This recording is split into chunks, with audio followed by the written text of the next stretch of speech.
আসসালামু আলাইকুম ভাই। ওয়ালাইকুম আসসালাম। কেমন আছেন? ভালো। আপনি কেমন আছেন? আলহামদুলিল্লাহ ভালো। আমরা দেখছি এখানে ল্যাংটা বাবার মাজারে আপনি দীর্ঘদিন যাবৎ পরিচালনার কাজে দায়িত্বে আছেন। জি। তো আসলেই এই যে ল্যাংটা বাবা ইনার জন্মস্থান কোথায়?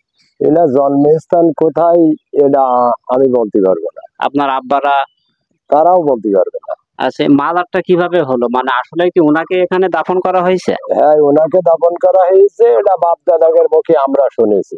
আচ্ছা, উনার এখানে দাফন করা হলো এবং উনি যে মৃত্যুবরণ করলেন, কিভাবে করলেন? এটা একটু আমাদেরকে বিস্তারিত বলেন।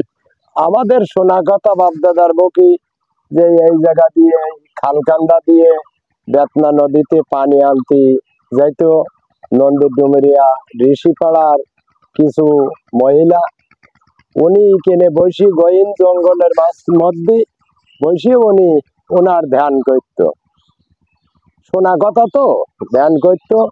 তারপরে যখন ওই মহিলারা বেতনা নদীতে পানি আনতে যায়, ওনার ওই নারী দেখে ওনার তখন যৌন উত্তোলন বাড়ার পরে উনি তখন ওই পুরুষাঙ্গটা কেটে বেতনা নদীতে ঝাঁপ মারলি তখন গহীন নদী ছিল। তখন উনি মারা গেলে এলাকার লোক ওনাকে আইনি এই জায়গায় দাপন করার পর থেকে আমরা ভালো বোঝার পরে এ জায়গায় যখন আসা যাওয়া করি, তখন থেকে ওই জায়গার এই জায়গাটা বাদ রেখে চারিবারে উনি ফসল পাটা করতেন, কিন্তু ওই জায়গাটা ছিল ওইভাবে ফেলায়নি। তারপরে আমাদের বাড়ির সামনের ডাক্তার ইরশাদ, সে আমাদের ডেকে নিয়ে এসে ওই টাইমে মাজারের হাবা জোবা গাছ টাছ যা ছিল জঙ্গল টঙ্গল সেখানে পরিষ্কার করার পরে দোসরা চৈত, বাংলায় দোসরা চৈত, এ জায়গায় বাৎসরিক অনুষ্ঠান শুরু হয়। ওই শুরুর থেকে আজও এই 35-40 বছর ওইভাব এই অনুষ্ঠান চলেই যাচ্ছে। বহুত লোকজন হয়। প্রতি বছর দোসরা চৌত এখানে অনুষ্ঠান হয়। প্রতি বছর দোসরা চৈত বাৎসরিক অনুষ্ঠান হয়। এখানে আপনার যে দর্শনার্থী আসে বা তিনাদের শিষ্যবৃন্দ আসে, কোথা থেকে আসে? বহুত দূর থেকে, যশোর, খুলনা, বাগেরহাট, বিভিন্ন দিক থেকে আসে। এখানে কি খাওয়া দাওয়ার ব্যবস্থা করেন? হ্যাঁ, খাওয়া দাওয়ার ব্যবস্থা, দুপাশ ডেক খিচুড়ি রান্না করতে হয়, দোকানপাট বসে, খুব জাঁকজমকপূর্ণ অনুষ্ঠান হয় প্রত্যেক বছর দোসরা চৌতি। প্রতি সপ্তাহে কি কোনো অনুষ্ঠান হয়?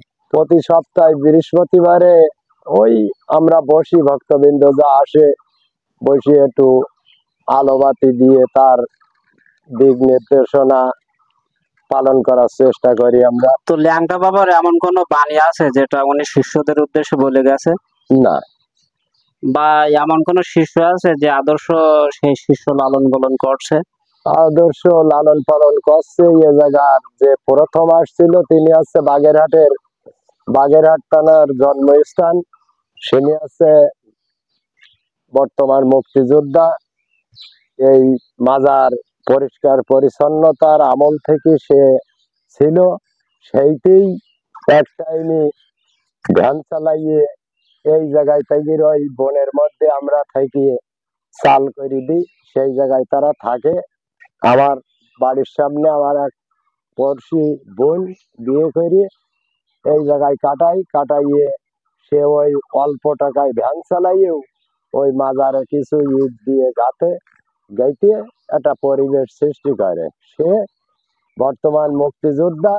সে এখন বাগেরহাট ছেড়ে এখন এই মাজারের পাশে এসে, সে মাজারে জায়গা হয়নি তার, তাই সে মাজারের পাশে নিজস্ব জমি কিনে গম্বুজ টম্বুজ তৈরি করি সে এখন এই জায়গায় বর্তমান আছে।